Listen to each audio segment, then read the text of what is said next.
నీకు తెలుసు కదా దేవుడొచ్చి ప్రసాదం తినడని, మరి ఎందుకు ఇన్ని పిండి వంటలు చేస్తున్నావు? నీకు తినాలని ఉంది కదా అని చిన్న పిల్లాడు వాళ్ళ అమ్మని అడిగాడు. వాళ్ళ అమ్మ, వెళ్ళి నీ టెక్స్ట్ బుక్ తీసుకురా అని అంది. విసుక్కుంటూనే పిల్లాడు ఆ టెక్స్ట్ బుక్ తీసుకుని వచ్చాడు. ఓపెన్ చేసి ఒక పారాగ్రాఫ్ శ్రద్ధగా అర్థం చేసుకుంటూ చదువు అని చెప్పింది.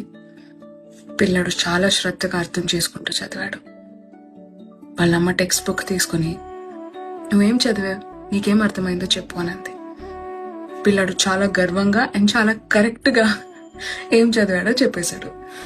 అప్పుడు వాళ్ళమ్మ, వెరీ గుడ్, ఈ బుక్లో ఉన్న ఆ పారాగ్రాఫ్ నీకు వచ్చేసింది కాబట్టి ఇంకా టెక్స్ట్ బుక్లో ఆ పారాగ్రాఫ్ ఉండకూడదు కదా అని అడిగింది.